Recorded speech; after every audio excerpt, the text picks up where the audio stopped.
School District. There you go. It is now 6:30 and I will now call this meeting of Fern Ridge School Board to order. We have a shared vision in the Fern Ridge School District, provide excellence for every student so that each will reach their greatest potential. Thank you to the members of the public who have joined us. As a reminder, school board meetings and work sessions are a meeting of the board held in public, providing an opportunity to observe the board's discussion and actions. In an effort to conduct official board business, we ask that the audience be respectful and refrain from questions, comments, and unnecessary noise while the board is conducting a meeting. There is an opportunity for the citizens to comment tonight, and the board looks forward to hearing from those who have signed up. I will share some reminders when we get to that portion of the meeting. Also, please note that all board meetings are live streamed and then posted on the school board area of the website. First on the agenda tonight is the Citizenship Award. Ms. Van de Kar. I would like to introduce Thaddeus Easley. Ask him to stand right over me. He's been selected as the School Board Student of the Month from Elmira High School in recognition of his outstanding contributions both in and outside of the classroom. That is a dedicated 3-sport athlete competing in cross country, wrestling, and track. He's also an active member of the school's leadership program and consistently demonstrates strong character, responsibility, and academic excellence. That, as we also know him, Thad's commitments to his studies, athletics, and school community, making him an excellent role model for his peers and a deserving recipient of this honor. Most notably, he is kind and thoughtful. I've never seen him with his phone this year, not in his hand or a back pocket. He says hi to students in the hallway and is helpful to his teachers. He quietly but confidently sets his mind to take care of his community. Oh, let's go with that.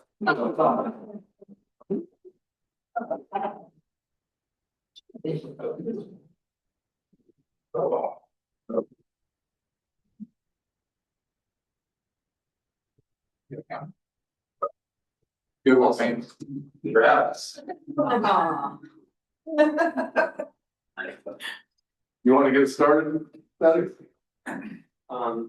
I pledge allegiance to the flag of the United States of America and to the republic for which it stands, one nation, under God, indivisible, with liberty and justice for all. Good job, guys. Awesome. Good job, bud. Now you can officially start summer. Yeah. Guys, enjoy your Oh, made it. So made it. Yeah. No idea why it's back to territorial. Fatality. Where at? Just past Fisher. Oh. Yeah. Good thing it's only 2 lanes for a really, really long ways, but no place to turn off or anything else. Yeah. Absolutely. All right, next up, the flag salute public comment. We have no public comment tonight. So, monthly item approval of minutes. Is there a motion to approve the May 18th, 2026 regular meeting minutes? Make a motion to approve the May 18th, 2026 regular meeting minutes. I second that. Any discussion? No discussion. All those in favor? Aye. Aye. Do we have Kathleen? Okay. Passes. Yeah, 4-0. Go on, business office. Hello, can you hear me? Yes, ma'am. Alrighty. Okay, so as of June 1st, Elmira Elementary has an average class size of 23.4, and Veneta Elementary has an average class size of 22.43. Total elementary enrollment is 572, including the bridges and structured learning rooms. The middle school has 307 enrolled, including the bridges classroom, and the high school is at 351. Total in-district enrollment is down by 54 from budget projections, including out-of-district placements in charter school. We are down by 42. And this is as of June 1st. So I will give you guys a final enrollment report when I give you a final financial report for the year. Thank you. All right, financial report. Yeah. Okay, so we have received 103% of our budgeted revenue compared to 104% at the same time last year. And we have spent 75% of our budgeted expenses compared to 76% at the same time last year. So very similar. And again, with that, I will provide a end of year financial report either at the July or August board meeting. Is there a motion to approve the general fund and expenditures report for May 31st, 2026? I move to approve of the financial and expenditure report for May 2026. Do we have a second? Second. Discussion? All those in favor? Aye. Motion passes 4-0. Thank you, Kwan. Yep. Close up. Just in time. Just in. So, thanks for letting me present. I'm gonna do a little bit different than in the past and talk a lot more about what we did the year before, but with this being a new board group that I haven't presented for before. I figured I'd tell you a little bit about what our requirements are, so you have an idea of what hoops we do to make sure we're USAID compliant. This is just a quick look back at the year. We're down a little bit of the lunches as of end of May. And same with the breakfast and same with a la carte. The breakfasts are not as down as far as I thought they would be. But we did try to do some other hot food items and stuff like that. And they became a little bit more popular than just regular items that we have. Ironically, the most popular lunch that we serve is breakfast for lunch. It actually makes. I agree. sense. Waffles and French toast. It doesn't matter what it is, when we do those, they outsell any other item. We have a lot of parents complain that we do a lot of nuggets, but those are a close second or third every single time we serve. I don't know if you obviously have kids. When my kids went to a restaurant, they had chicken strips or nuggets every single time. So we do offer other items, specifically salads, nutritious, obviously. We do pretty good on salads. That's about, I'd say about more than I thought we would sell when we started doing it in the year. Ironically, the kids at Panita really love the salads. They by far eat the most, and I think it's the 5th grade class, because when they were at the outdoor school, our salad sales were. And then, of course, they love nachos. This is the team that we have here. The majority of the team has been here multiple years. Violet and Melody have been at Elmira for 5 years. Violet has been in my position, retired, came back, retired, come back. And then Kim and Samantha started about the same time. They were my first hires that I hired when I started. Sabrina and Jill, who Olivia basically says if I move them, she's gonna get really mad at me. She'll get really mad at me because she really likes them. Oh.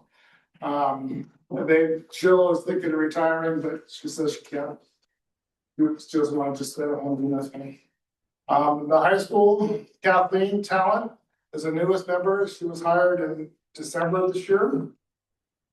And then Lucas is our driver. Renee has been here 35 years. Oh, no. So this is the staff or the team that helps me make sure that we're USD compliant. Some of you have met Haas or Hussein. But Robert and James, I talk to them weekly, at least just to talk about the nutrition, the diet, the menu, and stuff like that. I don't really see Paul's much, which is a good thing at times. Basically, in a nutshell, we serve breakfast and lunch, and we do a la carte meals for students every day and staff. We prepare and cook on site, and most of the meals, or a lot of the meals are made from scratch. We try to offer a scratch meal every day. And I have a hard time saying some of that stuff is scratch. Breakfast, waffles aren't scratch, but there are multiple items, and so they can be from scratch. We do ensure that the meals are compliant with USDA SL guidelines. And what that entails is the food we buy has to have certain nutritional requirements. We have to follow the recipes that meet the requirements for nutrition. They in turn, we have to have menus, so they're nutrient compliant. The best example is we have to have vegetables. There's 5 types of vegetables. We have to have one of each every week. So you have to have a broccoli, you have to have a legume or a bean. That's what we do in many ways. And obviously we recruit, train, and support the cafeterias.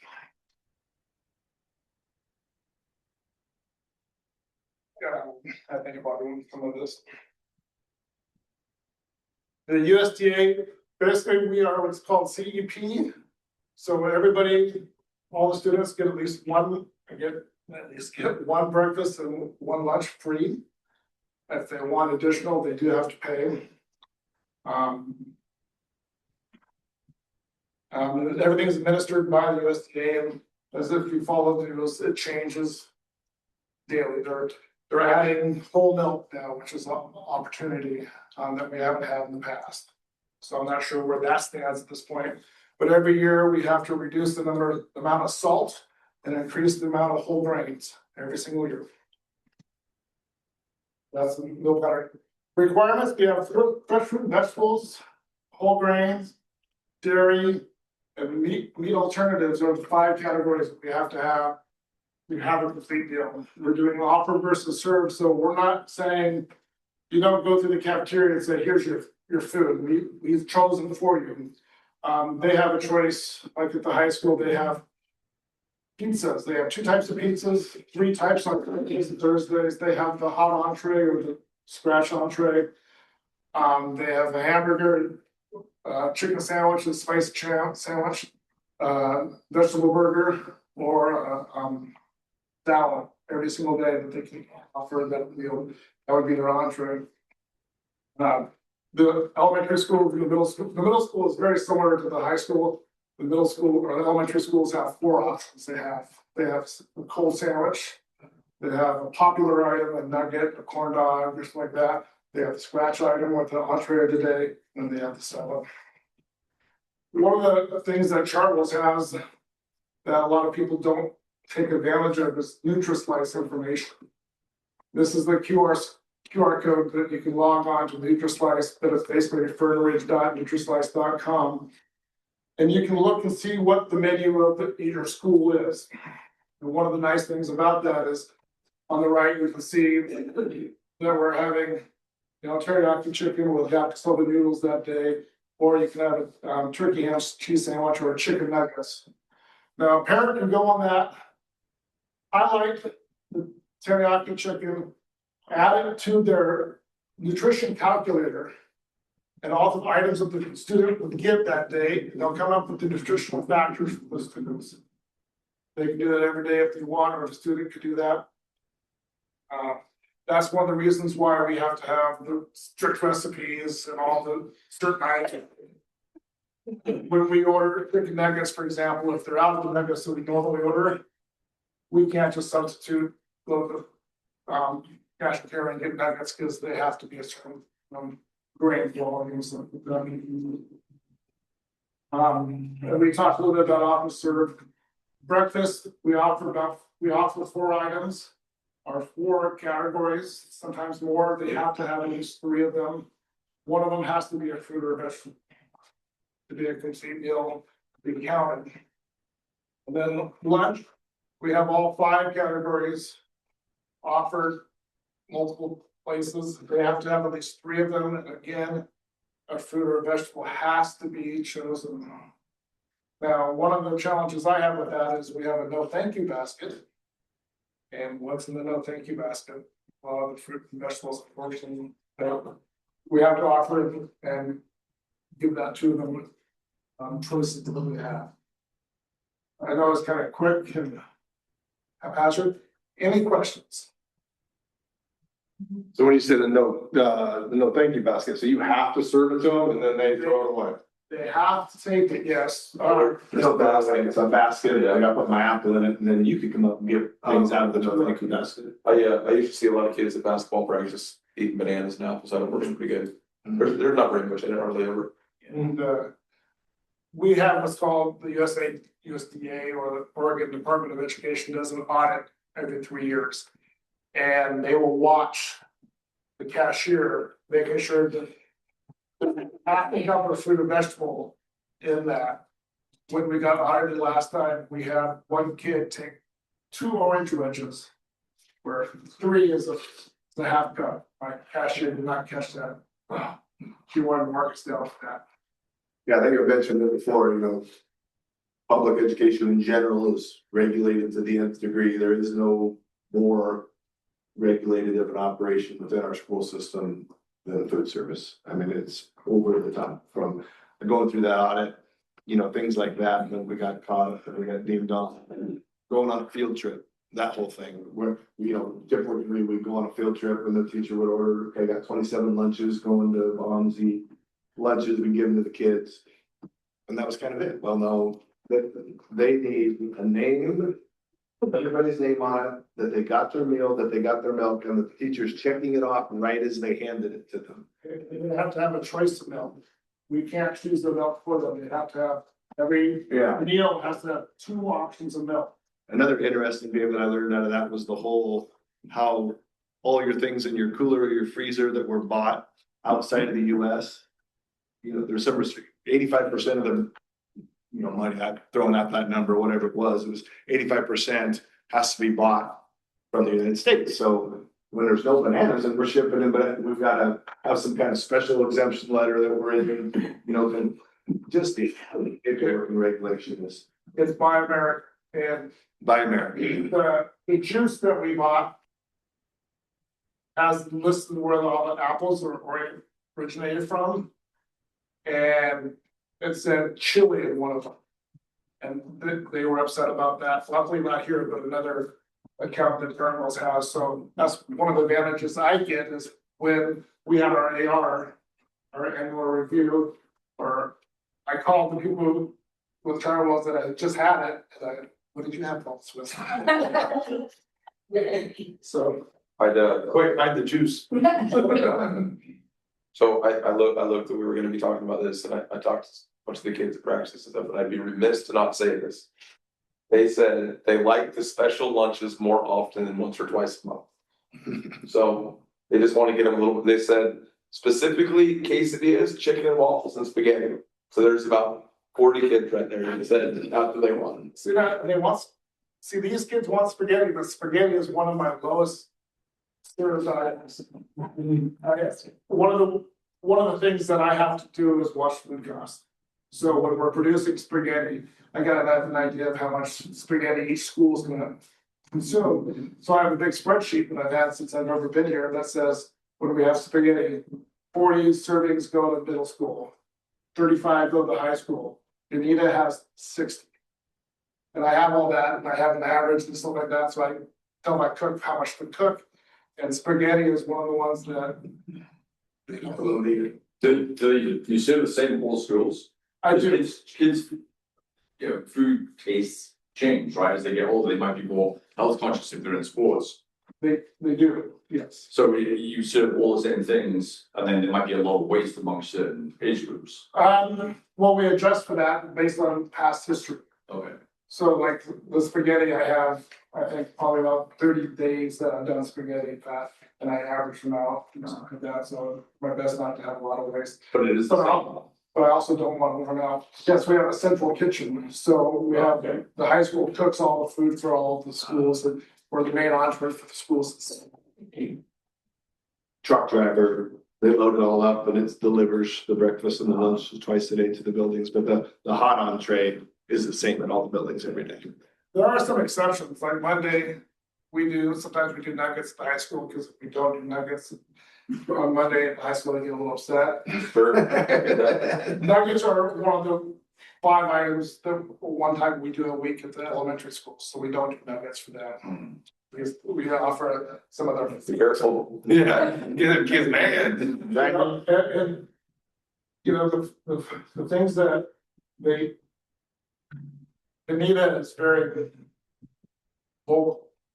They've done this, sign sheet that says we want this. Petition. They want this, thank you for the word, they wanted pickles, and they demanded pickles. Pickles is one of the things that we're not supposed to serve that much of, because of the. I'm Tom. So I talked to the people and my staff, and I said, we'll make a deal, we'll do it once a month. Pickle month.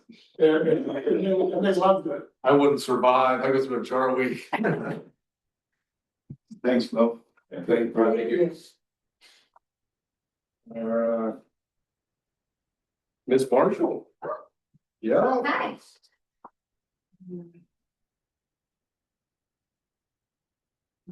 That, this number is Kathleen, Oh, so I'm gonna give her. And she said she couldn't, we couldn't hear her, but she was voting. Can you still hear us, Kathleen?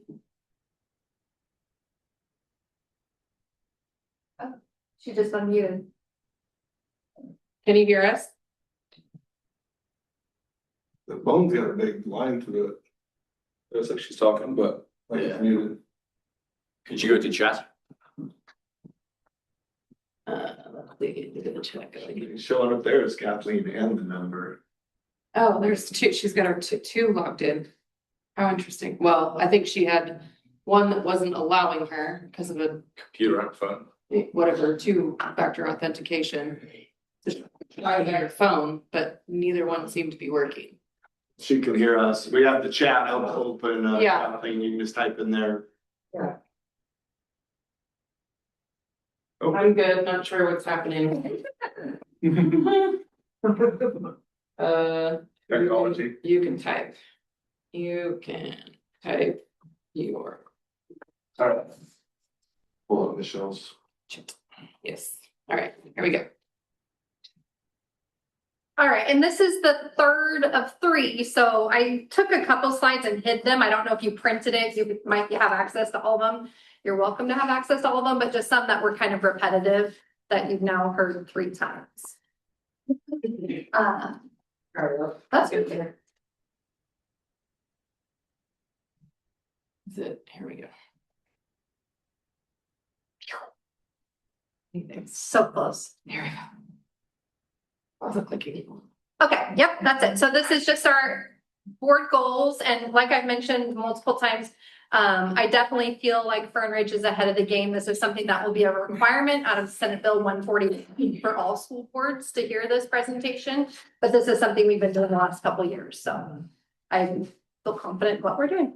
Next slide just kind of talks about your guys' 3 board goals. The second one is the one that I focus on, using the data and identifying our needs and where we're going to do our professional learning and how can we make sure that we're monitoring all of our students' growth over time and the district as a whole.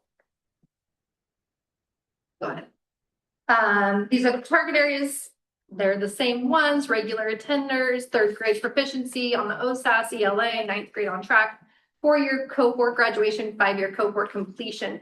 Next year, like I've mentioned multiple times, we're adding K2 attendance, 8th grade math, and then a local metric. And what districts could do is they could select from a couple different things. It was like CTE completers, academic growth in math and ELA, K8, science, or 5th grade. And then there was maybe one more. We're choosing academic growth in math and ELA because that's our highest need right now. And it's something that we're already kind of monitoring, and what it'll look like is it'll be measured by student growth percentile. So not just based on OSAS, it'll be like, where were you and how far did you grow compared to what's normal and what's expected. These are just kind of all of our data points, and what I did was I put where we're projecting ourselves to be. None of these are like the hardcore numbers that ODE will publish. I mean, it might be within a 0.2% higher, lower. There could be some fluctuation, but we feel pretty good about this. So on the right-hand side, you can see as of 6/1, those are our regular attenders. That means they were here at least 90% of the time.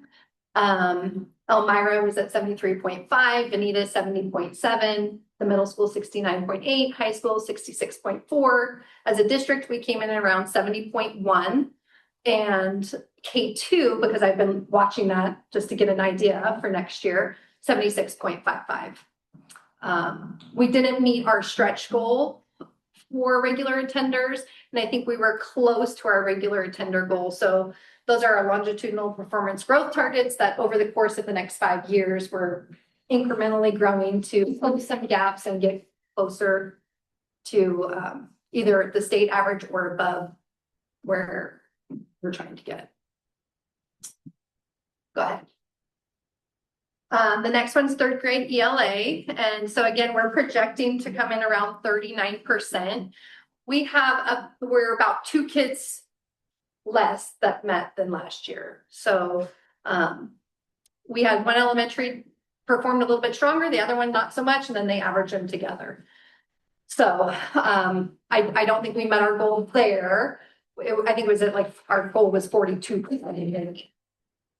But still doing a lot of good work, and these third graders made a lot of good growth. So, hopefully we can just keep closing that gap over time and doing the work that we're doing and keep getting more focused and more intentional with it. And this is based on beginning school year stuff, or? This is third grade Oregon State assessment, so summative assessment. They just got done with OSAS. Yeah. That's what this one is. Gotcha. This next slide is STAR CAT, and that is this is the one that we do 3 times a year. What you'll hear the state, and I'll try to be a little clear in the coming years about it, but they're calling them interim assessments, which just means that you're doing them intermittently, right? Fall, winter, spring. As a district, we call those our benchmark assessments, our fall benchmark, our winter benchmark, and our spring benchmark. So I think there's going to be some confusion out and about in education world because of ODE's word choice. But this is our spring benchmark in the STAR CAT. The CAT is the computer adaptive test. So if I struggle, it's going to drop it down for me. If I do good, it's going to push it higher for me. And so the blue and the green are the kids that met our district benchmark, which is the 50th percentile. That's something that we get to set as a district. The default is between the 30th and 40th percentile. So as a district, we already kind of raised that bar. So if I changed it into the default, then a bunch of those yellow kids might show up blue and green, but that doesn't necessarily mean that they're going to pass the state summative assessment. Can you say it again about when you can change it? So as a district, not everybody can do it. I can. But if Gary said, nope, we're only doing default, whatever it says. So then to be blue or green, you wouldn't have to score as high. Okay. But we've set our bar higher, so our kids have to perform higher to be in that blue and green. Okay. So then the next one is STAR CDM, and what you'll see is that green's a lot bigger and the blue is a little bit smaller, but that chunk is huge because CBM, I can't change the benchmark. That's the default. So that's just Renaissance STAR, the assessment platform. So if we're only going by default, it would look a lot better, but and that's not something we can change. We just have to keep that in our brains. Like, hey, yes, that looks great, but it's not high enough. And that was third grade as well. So then this is just an example. I wanted to kind of show you what it looks like over time for a teacher. This is a second grader that really just did a great job this year. If you see kind of in the beginning of the graph, those red dots at the bottom, this kid was scoring super low, probably below the 10th percentile in the fall. And then what happens is when those kids score super low, we're monitoring them as time goes on. They're getting in interventions. And then you can see kind of around January, he bopped up, right? Or she. And then it's like, okay, we'll keep doing what we're doing because it's working. Look at our trajectory line. And then you can see by the spring, this kiddo is now like meeting benchmark. That does not happen with every kid, so full disclosure, obviously. This was a really great one, but it's a good example of the work that's happening. And that when you're tracking them over time, you're watching their trend line and you're making those adjustments. It's really important.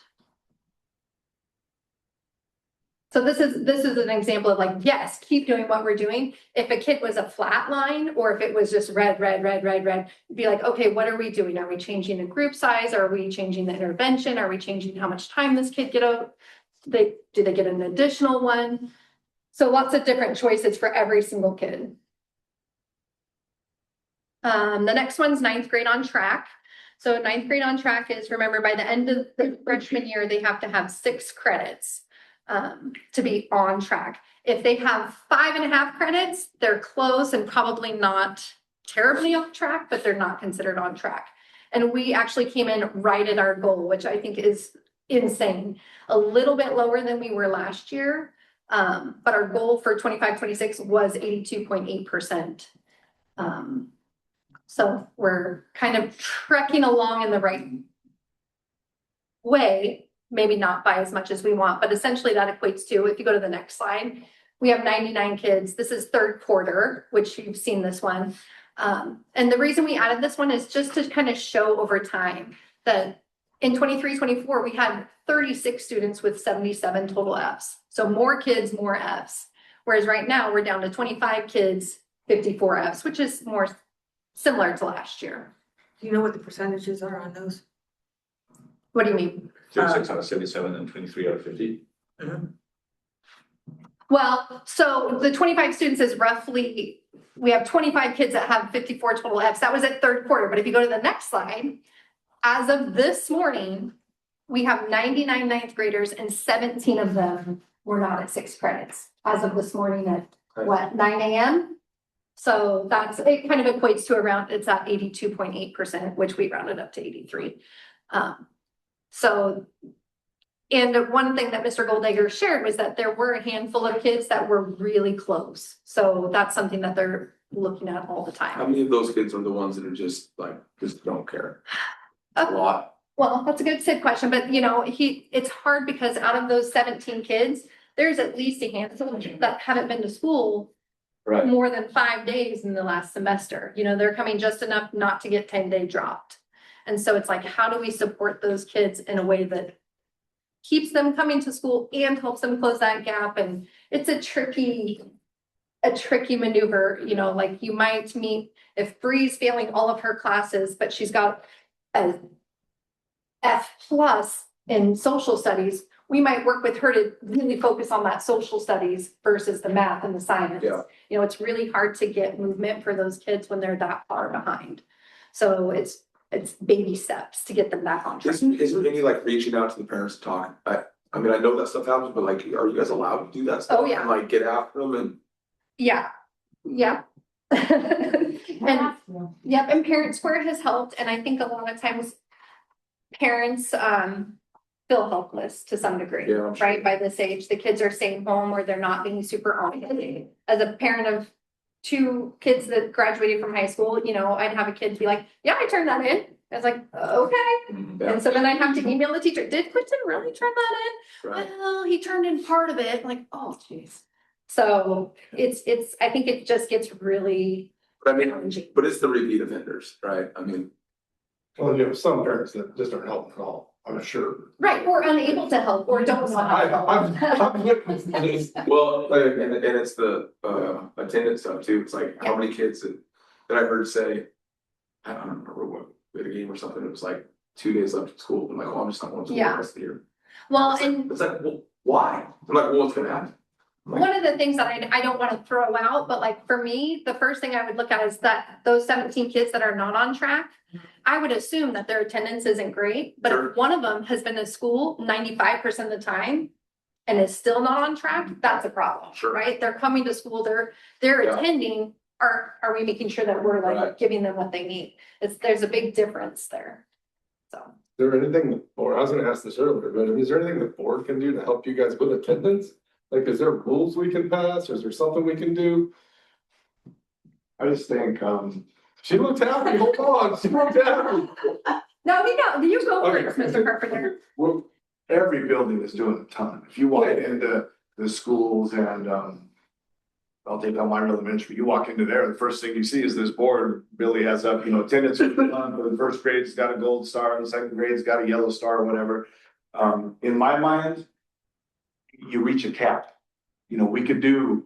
We could spend 4 hours a day on this one topic. It isn't gonna move the metric for the. It's not gonna get all 17 students. Right, so we just target individual students that we think we can influence and swing and stress the importance of school, get them in a class, an elective that they like, would a change of teacher help, have those individual conversations. But the school-wide things that we're doing, the incentives, the high fives, the morning announcements, recognizing pizza parties for the class, those kind of things we're doing. And I just think our energy is spent. I don't know if our energy really gets the return on that. What I would rather, I want to keep all those programs in place. The biggest impact is pick your 10 kids that you think you can really have an impact on, engage with them in some special way. To me, that's the best way to. I'm just throwing it out there. It seemed like when I was a kid, there was a lot less high five and hugging and a little more button. That's what got me to school. But Yeah, we used to. Reward is quick reward, close in time, right? Because if it's like way off the fact, it doesn't mean anything. I agree with adults, my military experience and everything. But it needs to be close in place and time, right? So these meetings, they do an announcement at the end of a quarter or even at the end of the week, whatever it is good. Definitely helps way more amongst kids than adults, but even then it helps adults. I don't know the curriculum enough. If you're up to me, I'd put more into English and math. And we've said before, like, you got to make it entertaining and fun. Yeah, I agree to a degree. If we can spend more time on those things, at the sacrifice of some other things, and later on in life, the CTEs are great. I think that's more important. We don't need to put every kid into college. High school, more CTE stuff. Some kids are going to go to college and excel. That's great. They're not the ones worried about. I don't worry about them being about like the lack of fun, because my faith in the teachers, this kind of thing shows that they do a good job in a wide variety of kids' abilities and getting them to come up to it. But what I would love to do is see what the curriculum looks like, to see what can be sacrificed to create more time in these basic skills, English and math, for instance, at the lower levels. I think rules are iffy. I think rules just make. I get what you're saying. It's just an example, right? yeah, I was just thinking. I remember At the elementary level, it really isn't a kid problem. Right. If you have a seventh grader not coming to school for 38 days, it's more, it's at the high school. Yeah. Where, the elementary level is a lot more conversations with parents and try to support them. At the high school, it's a lot more conversations with the kid. Yeah. Is there a lot of communication with counselors at all levels? That was really big for me in schools, like talking to, like, figure out what you needed for college credits or AP stuff, like get where you needed to get. Is that a thing in middle school still? I never heard Rebecca talk about it. Yeah, we have one counselor at the middle school. I don't know how much like one-on-one supporting she does, but they do have attendance plans for kids that have it. It's just what it looks like for a tier 1 kid that's missing a handful of days, and a tier 2 kid, and then those tier 3 that are missing 38. And the high school has, once a month, you're meeting to talk, they're pulling these 17 kids in, and all the teachers are around the table and they're having a conversation about that kid. Right? What doing good in your class, what's working well over there? Who's talked to the parent? How are we communicating on what was on the last report card? And they're coming up with individual plans for these high flying kids. Is there anything vice versa for if a kid's not getting along with the teacher or doesn't learn well from the teacher? Was there any kind of feedback that the kid could give to anyone to get swimming? Of course, when I was there, I don't know if we still do it. When I was there, I required teachers to do end of year self-evaluations. Meaning if I taught math, every kid filled out an evaluation on me. I didn't make them, I required my teachers to do it. I didn't require them to share it with me. Does that say something in the? Some of them still do it. I'm not ever said I require. Um, Report. I mean, I would think to like the middle school and even at the elementary school levels, it seems it's becoming more obvious to me about certain teachers that are more, they just have a different style of teaching. They're bubblier, they're more, whatever. Just reach out and they break through kids better than another teacher style. And I've seen it with my own kids, right? It's like they learn better from one style of teaching than another. And I'd be curious to see if like test scores follow teachers at all. That'd be interesting. Consistently with different kids and have to over a long period. Yes and no. Sometimes that really fun bubbly teacher that's doing all the fun stuff is not doing a lot of instruction at high levels. Yeah. Right? They're having class parties, they're having fun activities, they're doing team building, they're cleaning desks, they're winning extra recesses, which are all important things to some degree. Right. So yes and no, I think it really depends. But the grades going like objectively. Yeah, I just wonder if there's any kind of a, correlation between the test scores and teacher feedback or student feedback of teachers or parent feedback of teachers, what their kids say to them or, I just wonder that stuff. All that being said, I do think out of 99 students to only have 17 not on track, I mean, feels good. Yeah, especially if, I don't know what the numbers are, but if 5 or 6 of those 17 or 5.5 credits, okay, you can still graduate on time. Yeah. I mean, it's sad for the 17, and I think you guys are working hard at it, but I mean, that could be, that doesn't feel horrible. You're gonna have I think you're gonna have 10% regardless. I mean, that's just a number game, right? I mean, I'm just a habitual offender all the time. yeah. The one thing I still don't understand is how there used to be excused absences, unexcused absences. So I have a kid that. And there still are But is this an ODE thing, like a certain amount of days at school? regular attenders, yes. I just don't get, say my kid, he happens to be getting good grades across the board. He's sick for, what's a kid sick? 3-4 days a school year, right? Then I decide to take him out for a week. It puts him over, but even if he's got his homework packet, It's he's doing his 18 homework. days. Oh, it's 18? Yeah. 10%, so if we have 180 school days, a kid that misses 19.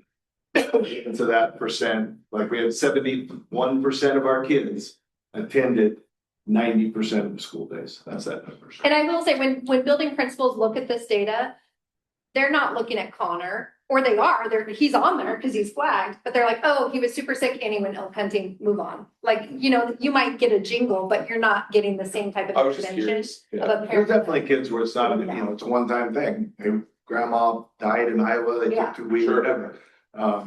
But the principals have that information, and those aren't the kids that we're focusing on, but still, 18 days is a lot of days. I mean, you're missing 2 days a month, every month, all year long.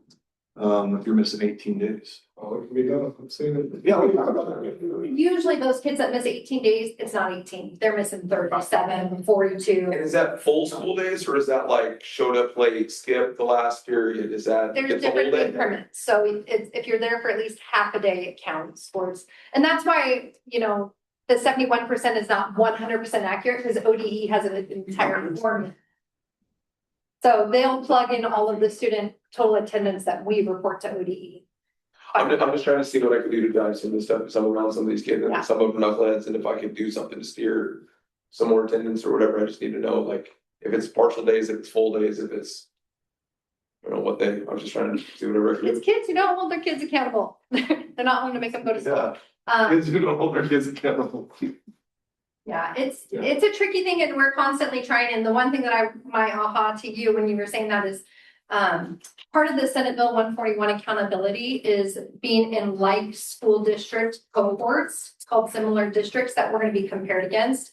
So typically I compare us against Lane County. How are we doing compared to Lane County? Well, ODE's new formula has all of these district clusters based on your population, your focal groups, your current demographics, how close you are to a university, all of these different things. And one of the districts that we're compared to is Adrian School District, which is tiny. Yeah. And so of course I'm like very competitive doing my research, like how do we stack up?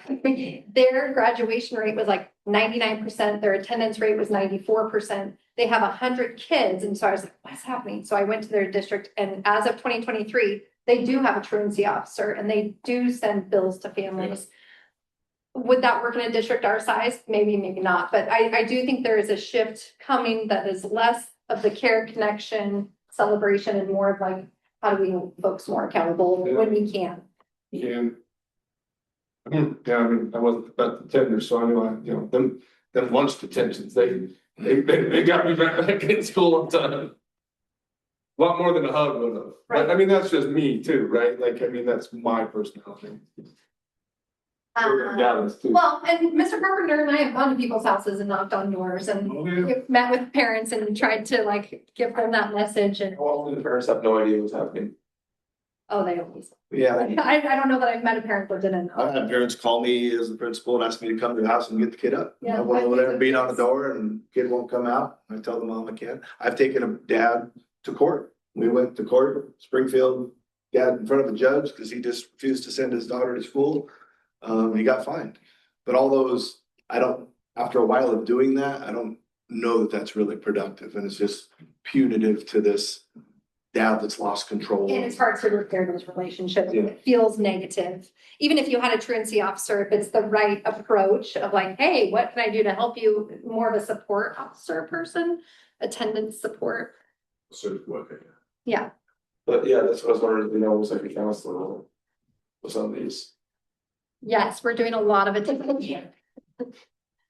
All right, next one is four-year graduation. Our projected number for 25-26 is very exciting. I don't know how that calculation will come out, but based on how many students we had and how many graduated, it was 94.79. But again, the way ODE does cohort, they look at your kids that started or when they came and they were so many credits. It wasn't just like our senior class that was this many as of June 1st and this many graduated. So that number will most likely look different, but as of this school year, 95% of our kids graduated.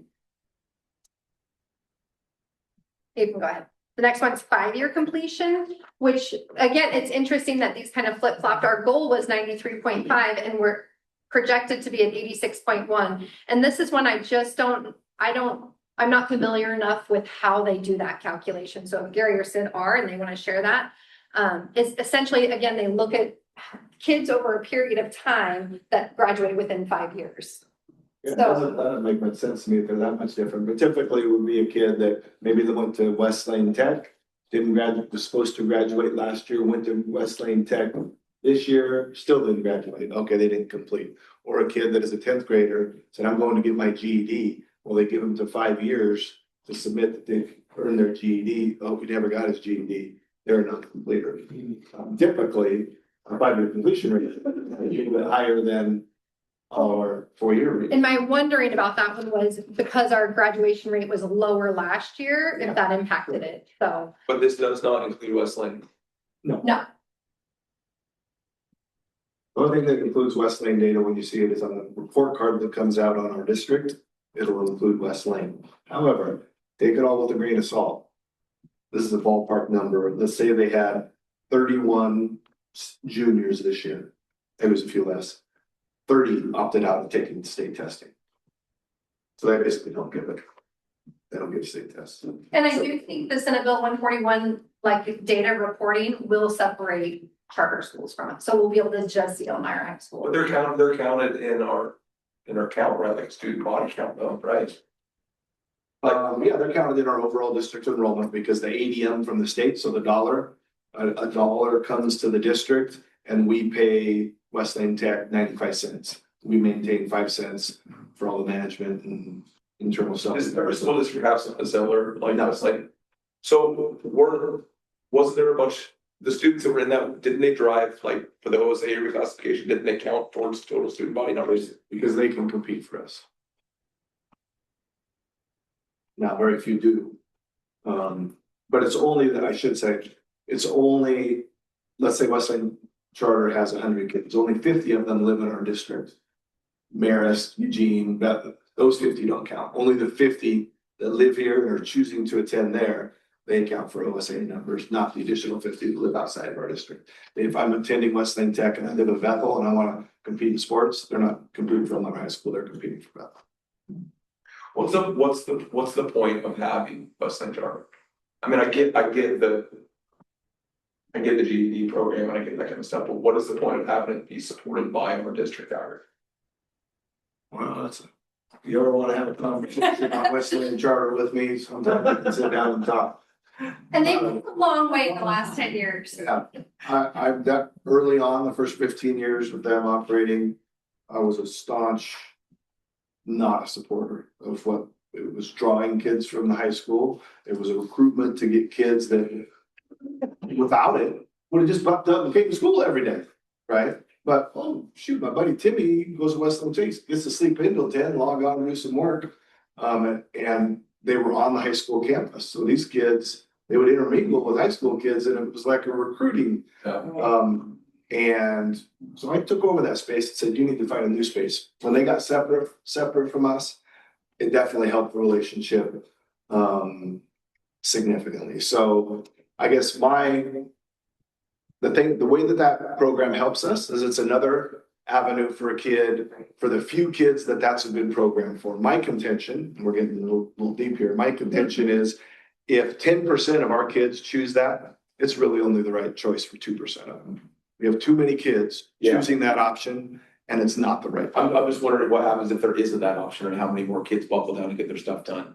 In the Nobody that, or they just choose, there's 35 online schools in the state. So they got lots of other options, just not a local one, where they can go on site. So it would definitely increase high school enrollment because some of those kids, their parents want them going to school every day and they'd be coming down our high school.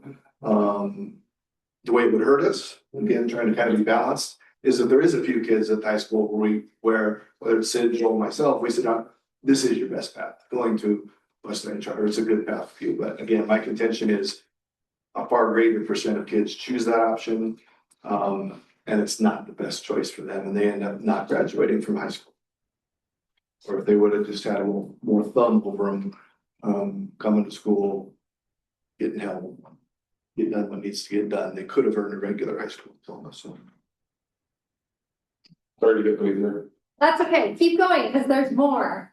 Just our next steps, one of the things that we're gonna do in July, I'm gonna come in and we're gonna do a deep dive into OSAS. So I'm really gonna try to share what that dashboard looks like, longitudinal reporting over time, growth over time, concerns over time, us compared to any information I can get Lane County wise or our new, I don't think I'll have any cluster information yet, but just really give you guys a really deep background in OSAS over the last few years. Look at a couple grade levels really closely, just so that you can kind of see the work that we're doing. And then talk about academic impacts, strengths and weaknesses, and possible solutions. And then there's one more slide. Just our next steps as a district and a whole around academics, we're continuing to focus our work around our PGT. So they're called performance growth targets starting next year instead of longitudinal. Same thing, just made it shorter for people. Supporting buildings and creating their student support MTSS handbook. That's we started that work this year, made a lot of great progress. Being really intentional with our professional development time and our learning those Wednesday early releases. How can we do more in the time that we have? Continuing to engage families and community, especially around that attendance messaging. And then the interim assessments coming into play. So that's all I have. All right. Well, I think we hit you with your question. Well, this is the kind of stuff I like to do, so go for it. We appreciate it. Yeah. So there was a couple of,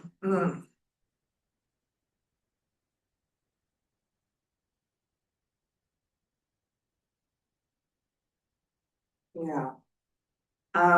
So the figures that are like to be determined or anything like that, when will we have the actual number? Well, that'll have to come from ODE because the to be determined is all around our focal group data. So they determine focal groups based on our attendance reporting. So what they'll do is they'll take all of our final attendance and student demographics, and then they'll look at all of this data like, oh, so you had this many students of color attend this many days. So I do have to wait on that. I could probably, it would be tricky. Becky DeBay and I we have Oregon Data Suite, which has a lot of this information that we can finagle and try to find.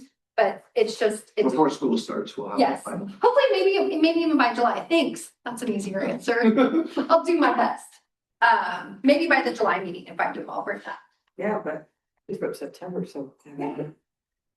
And that will go with all the other. Yeah, that's pretty much all of that was every single one where it's just the focal group, which we have to show kind of gap closing.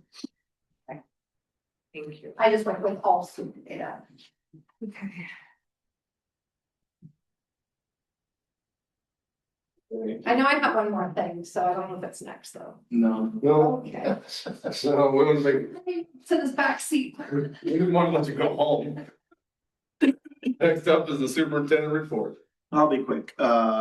Just wanted to mention, appreciate all the work the principals, secretaries, teachers did the last couple of weeks of school. We had a lot of things happening, awards nights, promotions, graduations, field days, assemblies, every building, it all went relatively smoothly. Friday was our last day for our teachers. Last Thursday was our last day for most of our classified staff. Principals will be getting 4 to 6 weeks off here in the next week or so.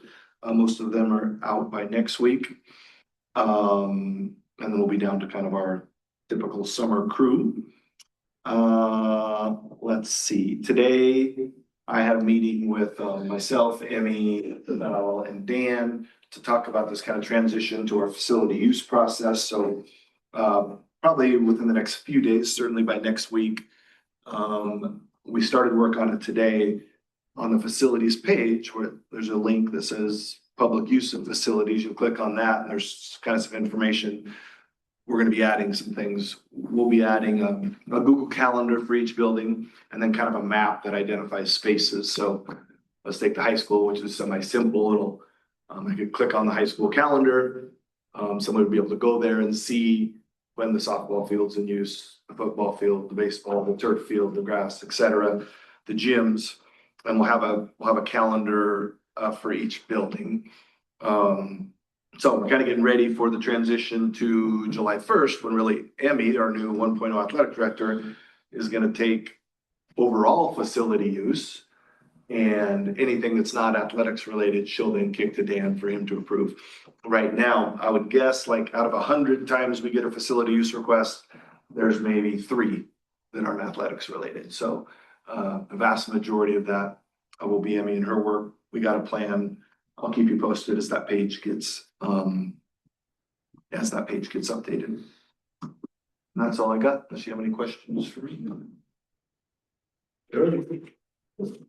We'll now open the public hearing for the Mr. Carpenter, you have one. Oh, how did throw come to that? Great question. Yesterday, we had someone rent our throws facility.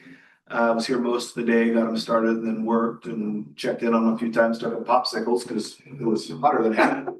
Yeah, 17 kids and 3 coaches. Went great. Kids were super excited and positive. Many of them asking the coaches that were there to do it again next year, and we are. So thanks for asking. I'd probably had a few of our Elmira kids, had a few Elmira graduates that are throwers in college, and then lots of kids from just around the county, some from Salem. Cool. How much did the district charge for the use of? I think it's $200. All right. We'll now open up the public hearing for the budget adoption. Public hearing for the 2026-27 budget. Open public hearing on the 25-26 budget. Public comments, nobody's here, I guess no. Close the public hearing on the 2026-27 budget. We will now close the public hearing for the budget adoption and adopt the resolution.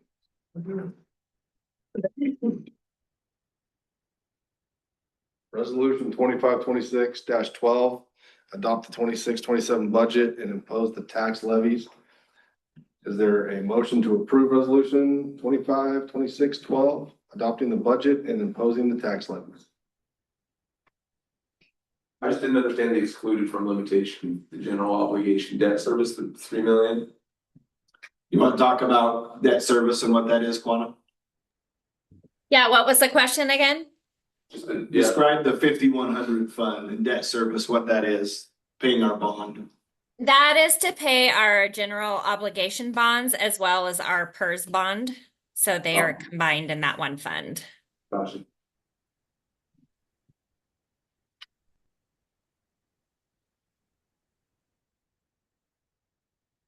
You need to make a motion, please? Make a motion to adopt the budget and tax levy. Resolution 2526-12. Do I have a second? Second. Any discussion? I just want to clarify Yeah, something. you're good. Okay, so out of that, 51 million, what is this saying that the 47 million is what is reserved for what we need for the year, and that we're looking at a revenue at the end of over 3 million? So the 47 million number is the appropriations you are approving us to spend. That other 3.9 million is essentially a reserve. So in order for me to touch that money at all, I would have to do a supplemental budget and have you guys adopt a new resolution in order to spend any of those funds. So with this, at the end of the budget, Uh-huh. what are we showing that we're going to be in the positive? Right. If we spent all 47,922,158, we would still have that 3.9. Thank you. Is that what you're saying? Yeah. Yes, thank you. Yeah. And we won't come close to spending that 47.9. Yeah. No, we never do. That's like this last year when we had money left over because of the different scenarios. Well, and even, correct me if I'm wrong, Paula, even amongst that 47.9 million, some percent of that is already designated as reserves. Oh, is it?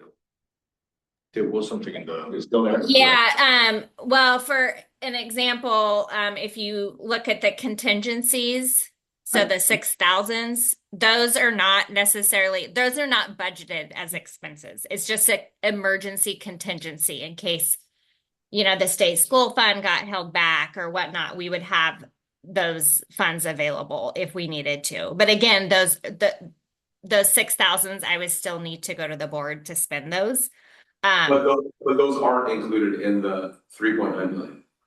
Or sorry, in the 47. Correct, they are not. They're the 6,000 lines, they are included in the 47 million number, not the 3.9 number. Yeah. Gotcha. Thank you. Hearing no more discussion, all those in favor? Bye. Bye. Aye. And that pass 5-0. 5-0, yeah.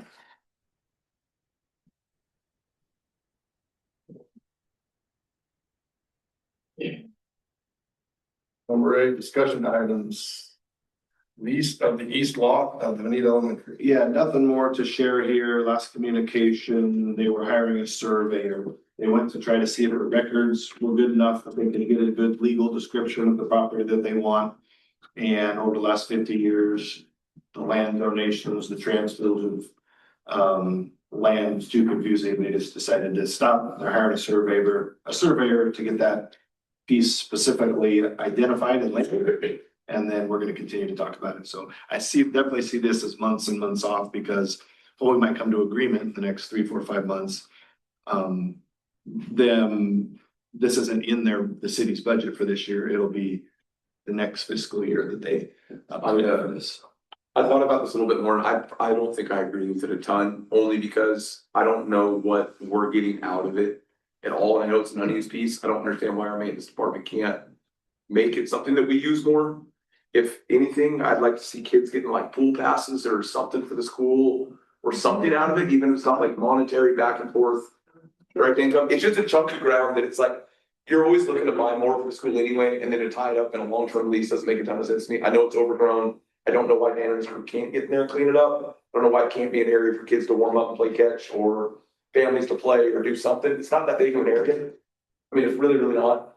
I don't understand why it can't just be added on to. We'll continue to go down this path, and then we'll bring it to the board, and sure, I guess it's definitely a board decision. As far as using it for a space, I just don't think, even if that was just grass, I don't think it would get used as much. The benefit for the district or why we're doing it, I just see it as being a good partner with the city. So Yeah, no, and I totally get that. I don't want to stymie that. I just, but the city is the pool, right? And they're the ones that want it for parking. The city of Vanita does own the pool and all that, right? It'd be cool to get something from them at least, or maybe, like I said, maybe not quite the length of lease or long-term deal or something, maybe something we can revisit every couple of years or something. I don't know, just stuff can change, you know, you might wanna do something with a different field or just hate to have it tied up in a parking spot or a parking lot. Okay, I'll continue to keep you informed. K235 reconfiguration update. Okay, that's me. Well, I think we, you know, what I was like. Pool passes. Hold us, let's do it. If you will, are you gonna do that PDF? Okay, so I'm just gonna give you guys an update on the community input survey. I don't know, I think maybe you've already gotten this, but just in case you have any questions. We put out the survey, it opened May 20th and it closed on June 1st. I pushed out 3 different reminders through Parent Square, Facebook, and the website on May 20th, May 27th, and May 31st. And then it went out on a lot of different pages. I also tried to push it out just personally on different pages just to kind of get as many people as we could. We didn't have anybody during that time reach out to us here at the district office, not a phone call, not an email or anything like that. So I think people understood the assignment. We had 123 responses. Just to kind of give you an idea, when we do the community input surveys annually, we had 158 this year. So I wish we would have had more responses, but it's not atypical to get 123. These first 2 pictures here just kind of show where the people are. They could click anyone that applied for the most part. So if it said I'm a parent or a guardian, a parent might have put Elmira Elementary, Fern Ridge Middle School, and the high school. Or maybe if they just had Fern Ridge Middle School kids, they just did the middle school. So it's not like you can say 40% of the people were only EES parents. They could click everything. But 63% of the families did have a K-5 student at the time. The next one was just, were they parents and guardians? Were they family members? Were they community members or staff members? And this was definitely, oh, sorry, Bree, we go up just one more. 99 of the 123 were parents. So I do think this is a good representation of our actual parents.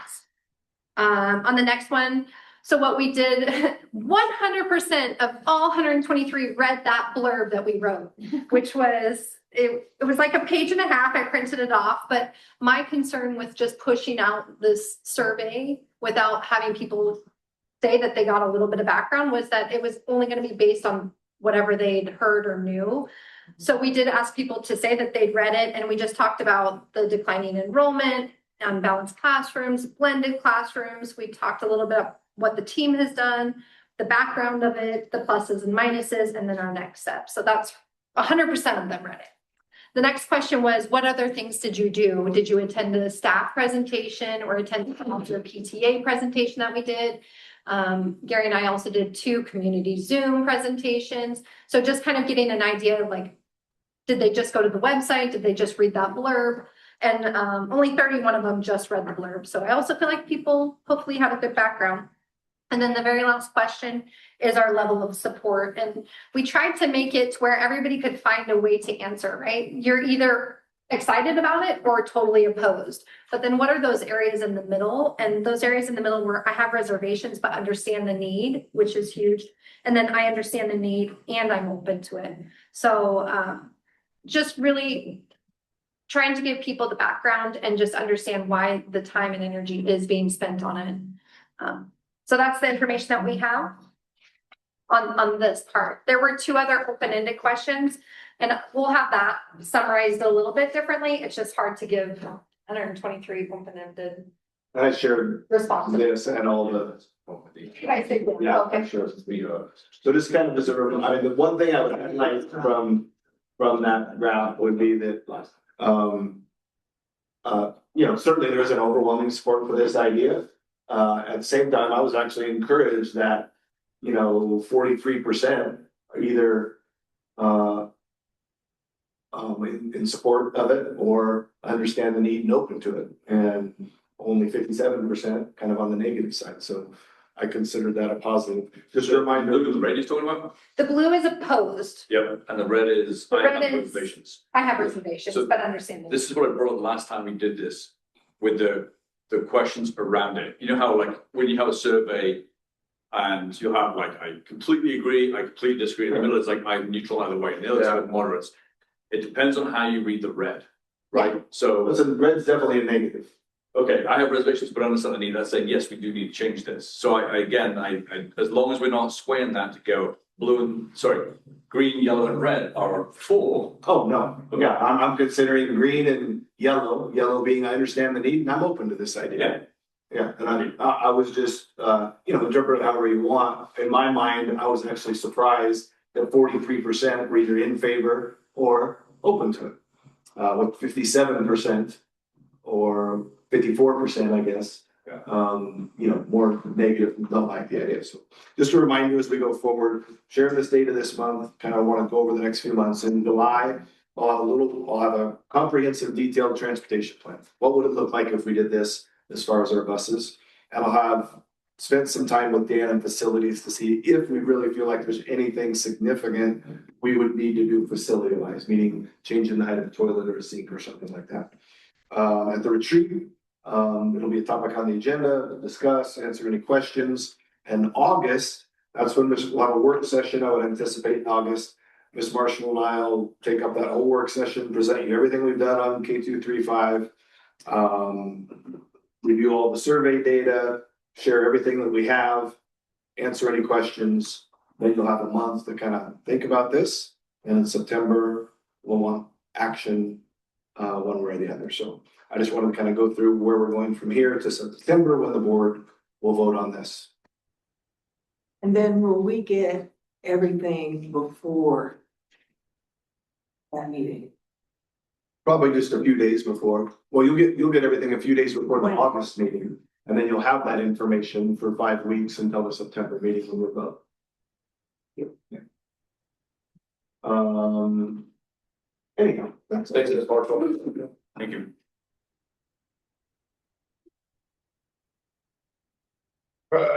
AC first reading of proposed policy and updates, EACC update, discipline procedure for district approved students in transportation. Has everybody read through all these? They're good. It's a first reading. It's first reading, we don't have to vote on. Oh, it's just first reading, sorry. Yeah, this is our first reading. I mean, we should have all Yeah. read through them, but we're not voting. Update includes a small van to be included under the policy. EEACCRG1 deleted. EEACCRG1 replacement. Discipline procedure for district approval students transportation. JGDAG1 update, discipline of students with disabilities, and JGDARG1 update, discipline of students with disabilities. Both of these, the only change is the naming mentions, the code. What does that mean? The code that's on those policies, the only change. Oh, the code is The naming. convention, naming convention is the only thing. That's an interchangeable naming convention. Perfect. Well, if anybody has any questions in the coming weeks as we approach the July board meeting, shoot them to me. We spent a lot of time on the transportation one, Ms. Marshall and I with the bus people, building administrators, trying to streamline our processes around communication when there's issues on the bus. And I think those policy changes in particular around the transportation will be helpful to us. Perfect.